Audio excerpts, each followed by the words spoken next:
Acts chapter 22. Brethren and fathers, hear my defense before you now.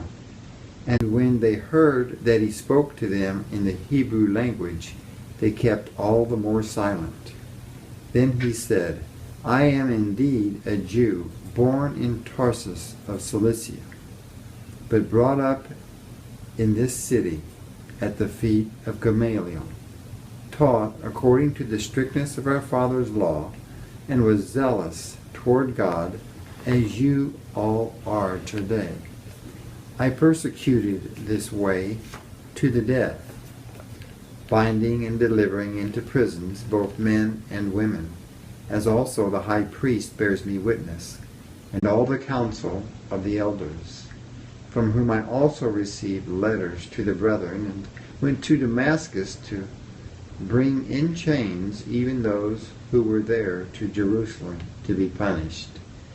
Now it happened, as I journeyed and came near Damascus at about noon, suddenly a great light from heaven shone around me, and I fell to the ground, and I heard a voice saying to me, Saul, Saul, why are you persecuting me?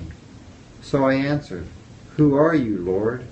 And he said to me, I am Jesus of Nazareth, whom you are persecuting. And those who were with me indeed saw the light and were afraid, but they did not hear the voice of him who spoke to me. So I said, What shall I do, Lord?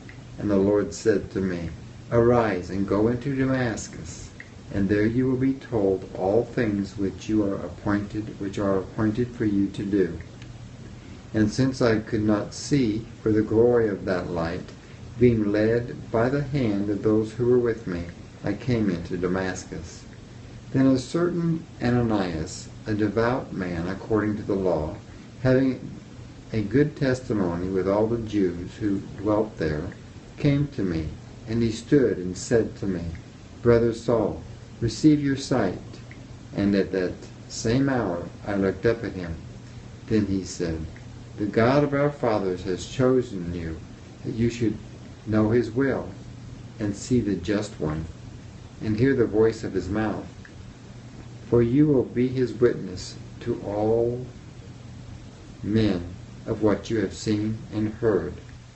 And now why are you waiting? Arise and be baptized, and wash away your sins. Yes, arise and be baptized, and wash away your sins, calling on the name of the Lord. Now it happened, when I returned to Jerusalem, and was praying in the temple, that I was in a trance, and saw him saying to me, Make haste, and get out of Jerusalem quickly, for they will not receive your testimony concerning me. So I said, Lord, they know that in every synagogue I imprisoned and beat those who believe on you. And when the blood of your martyr Stephen was shed, I also was standing by, consenting to his death, and guarding the clothes of those who were killing him. Then he said to me, Depart, for I will send you far from here to the Gentiles. And they listened to him until this word, and then they raised their voices and said, Away with such a fellow from the earth, for he is not fit to live. Then as they cried out and tore off their clothes and threw dust into the air, the commander ordered him to be brought into the barracks, and said that he should be examined under scourging, so that he might know why they shouted so against him. And as they bound him with thongs, Paul said to the centurion who stood by, Is it lawful for you to scourge a man who is a Roman and uncondemned? When the centurion heard that, he went and told the commander, saying, Take care what you do, for this man is a Roman. Then the commander came and said to him, Tell me, are you a Roman? He said, Yes. The commander answered, With a large sum I obtained this citizenship. And Paul said, but I was born a citizen." Then immediately those who were about to examine him withdrew from him, and the commander was also afraid after he found out that he was a Roman, and because he had bound him.